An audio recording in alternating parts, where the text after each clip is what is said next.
Hello everyone, কেমন আছেন সবাই? আশা করছি সবাই অনেক ভালো আছেন। আমরা আলহামদুলিল্লাহ ভালো আছি।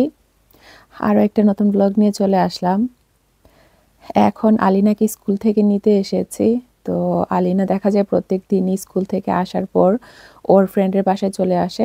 এটা হচ্ছে ওর ফ্রেন্ডের বাসা। তো এখানে ও মানে একটু সময় খেলা করে তারপর আমরা বাসায় যাই। বাহিরে এত ঠান্ডা যে বেশি সময় থাকা যায় না, হাত পা একদম বরফ হয়ে যায়। আজকে আমার নেইবারদেরকে ইফতারি দিব, তো বাসায় অনেক কাজ। এখন আমরা এসেছি বাঙালি শপে। আমার মাছ শেষ হয়ে গিয়েছে, তো মাছ নেওয়ার জন্য এসেছি। তো এখানে দেখছিলাম রুই মাছ, তো একটা নিয়ে নিব। আমার আলিনা লিয়ানাকেও মাছ খাওয়াই, তো একটু বড় দেখে নিয়ে নিব। আমার হাজবেন্ড তো মাছ খায় না।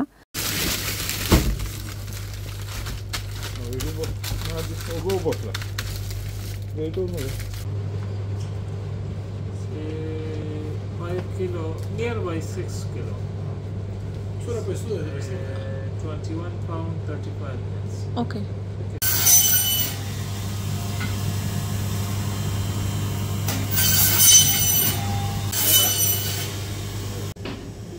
আর 200 লাগবে না।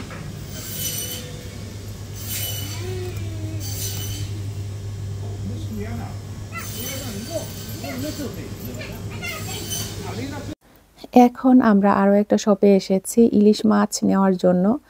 তো ইলিশ মাছটাও কেটে দিচ্ছে এখানে। সাথে আমি কাচকি মাছ, তারপর চিংড়ি মাছ, আরও ছোট ছোট মাছও নিয়েছি। তো এখানে আমার হাজব্যান্ড খেজুরও দেখছিল, এখানে সেলে দিয়েছে।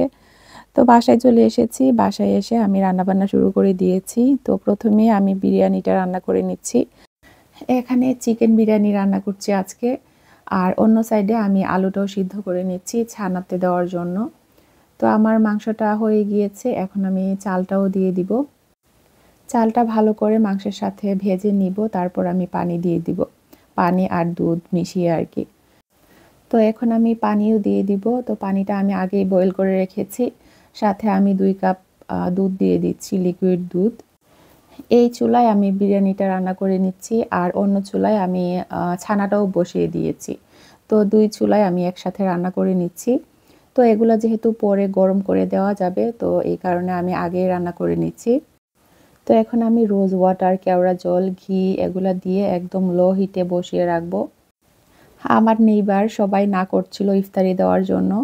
আমার যেহেতু 2টা ছোট ছোট বাচ্চা আছে, ওদেরকে নিয়ে আমার রান্না করা কষ্ট হয়ে যায়। তো এই কারণে মানে ওনারা না করছিলেন। তো আমার খুবই ইচ্ছা করছিল সবাইকে মানে একবেলা ইফতারি করানোর। গত বছর ইফতারি করাতে পারিনি সবাইকে, কারণ লিয়ানা অনেক ছোট ছিল। তার আগের বছর আমি সবাইকে ইফতারি করিয়েছিলাম। গত বছর যেহেতু পারিনি, এই বছর আর মন মানছিল না। তো আমার আশেপাশে যারা আছেন তাদেরকেই দিব। তো আমার বিরিয়ানিটা হয়ে গিয়েছে, দেখতে পাচ্ছেন খুবই সুন্দর হয়েছে, ঝরঝরা একদম। আর খুবই মজার হয়েছিল আজকের বিরিয়ানিটা।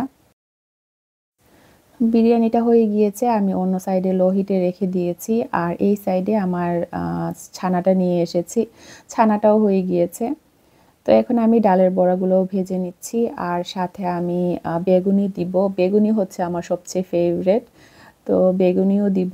তো এখানে আমি ডালের বড়াটা ভেজে নিচ্ছি আগে। তো এই তো আমার বেগুনিটাও হয়ে যাচ্ছে। বেগুনিটা আজকে আমি গোল গোল করে কেটেছি, নর্মালি আমি লম্বা করে কাটি। তো এই তো আমি সব কিছু টেবিলে নিয়ে এসেছি, আর আধা ঘন্টা টাইম আছে, তো আমি ঝটপট সব কিছু রেডি করে দিয়ে দিচ্ছি। আরও অনেক কিছু দেওয়ার ইচ্ছা ছিল। শিক কাবাব বানিয়েছিলাম, তারপর ভেজিটেবল রোল বানিয়েছিলাম। তো সেগুলা ভেজে মানে দেওয়ার টাইম ছিল না, ইফতারের টাইম হয়ে যাচ্ছিল। তো তাড়াতাড়ি করে আমি যেগুলো আগে ভেজেছি সেগুলো দিয়েই আমি বলেছি আর কি ইফতারিটা দিয়ে আসার জন্য। তো এই তো আমার সিম্পল ইফতার রেডি, যদিও এত বেশি কিছু না, তারপরও আলহামদুলিল্লাহ। তো আমার হাজব্যান্ডকে ফোন দিয়েছি, আমার হাজব্যান্ড গিয়েছে আলিনাকে নিয়ে বাহিরে, তো ওকে ফোন দিয়েছে আসার জন্য। আর আমার ছোট মেয়ে ঘুমাচ্ছে, তো এই ফাঁকে আমি সব কিছু ঝটপট রেডি করে নিচ্ছি। ও সাথে থাকলে দেখা যায় মানে কিছু করা যায় না।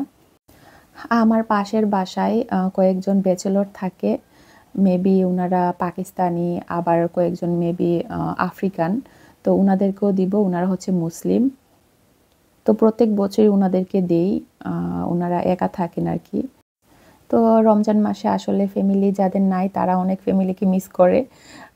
একসাথে ইফতারি করার মজাই আলাদা ফ্যামিলির সবাইকে নিয়ে।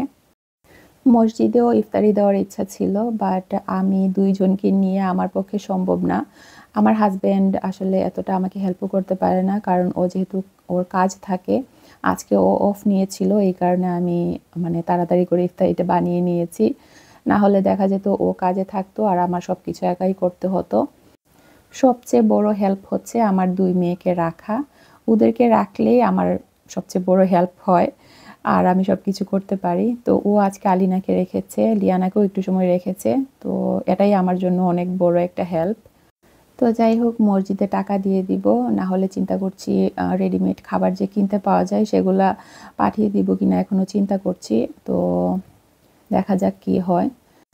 একদিন মসজিদে গিয়ে ইফতারি করার ইচ্ছা, তো ২ জনকে নিয়ে আসলে সাহসও করতে পারি না মসজিদে গিয়ে ইফতারি করার। দেখতে দেখতে রোজা শেষ হয়ে যাচ্ছে। রোজার মাসগুলো আসলে তাড়াতাড়ি শেষ হয়ে যায়।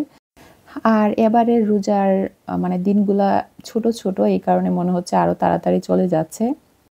তো এই তো আমি সবকিছু রেডি করে এখানে রেখে দিচ্ছি। আমার হাসব্যান্ড অলরেডি সবাইকে গিয়ে দিয়ে এসেছে। এখন হচ্ছে ইফতারের সময়, আমরা এখন ইফতারি করে নিচ্ছি। তো এই ছিল আমার আজকের ব্লগ। আশা করছি আপনাদের কাছে ভালো লেগেছে। তো সবাই অনেক ভালো থাকবেন, আমাদের জন্য দোয়া করবেন আর আপনাদের জন্য অনেক অনেক দোয়া। তো আল্লাহ হাফেজ।